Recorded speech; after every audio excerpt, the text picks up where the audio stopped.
If there's any prayer that needs to be prayed in the Church of God today, as far as I'm concerned, it is, Lord, teach us to pray. Not teach us to want to pray, teach us to pray. Teach us what it is. Teach us not a vocabulary, a disposition. Prayer is not an attitude, not a latitude, an attitude. Prayer is not a position, whether you kneel or face the east. Prayer is not a position, it's a disposition. That's why the Apostle Paul says that it is possible to get to that place where you pray without ceasing, where every moment of your life you're in an attitude of relationship to Him, not for something you want, but that somehow God might come again and breathe.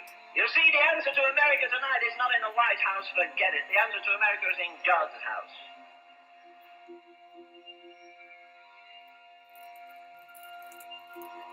There was another man by the name of Payson. I like to alliterate that and say he was praying Payson of Portland. He was a man who, when they prepared him for his casket, they discovered he had some hoofs on his knees. Tradition says that James, the apostle, had calluses on his knees with prayer. Payson had the same thing. In fact, before luxury came and we got so soft, he slept in a bedroom that had no covering on the floor. It had a hard floor like this. And at the side of his bed they found two grooves. Two places that were worn 6 or 7 inches long and deep, and they wondered why they were at the side of his bed. And then somebody said this was the place where he always prayed. And actually he had ploughed 2 grooves in the floor of his bedroom in his intercession. He was a little Scotsman.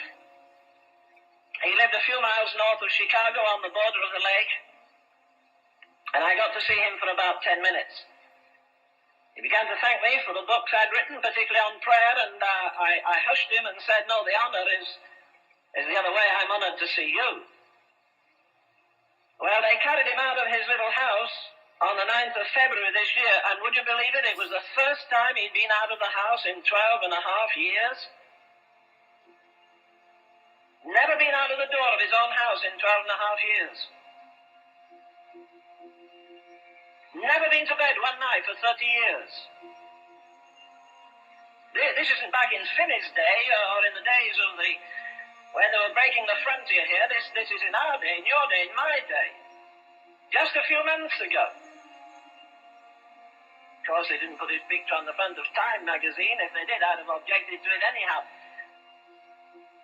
But this little man learned the art of intercession. He prayed every night from 10 at night until 5 or 6 in the morning, whenever the burden lifted. Now, somebody will ask me the question, did he sleep? Well, what do you think he was? Of course he slept.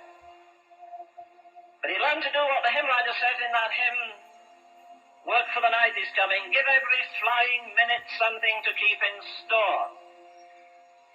He pushed the day around. In case you don't know, there are 24 hours in it. They're divided into 3/8. Normally, you work 8, you sleep 8. What do you do with the other 8? On the same basis, you live 60 years, you work 20, you sleep 20, and what do you do with the other 20?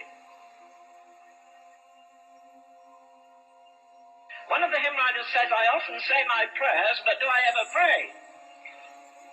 Like the little boy went to church with his daddy bowed his head, did this, and the little fellow said, what did you say?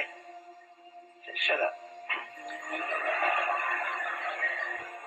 Because he can remember, never mind the Lord. Therefore, pray. Always pray. I've said this often, and it's got me into trouble, but I'm still going to say it anyhow. I'm quite sure of this, that no man, I don't care how large his church, don't care how many books he's written, how far he's traveled, I do not believe that any man or woman is greater than their prayer life. If you learn this lesson while you're young, you younger folk, you know, nobody can impress God. Ever thought about that? The Spirit of God descended on a bunch of people at Herrnhut in Germany. You know, that in one sense is a more wonderful miracle than Pentecost in this sense that, do you know how long that prayer meeting lasted? It started at precisely 11 o'clock that Wednesday morning on the 13th of August, 1727, and you know what? It lasted 100 years without stopping.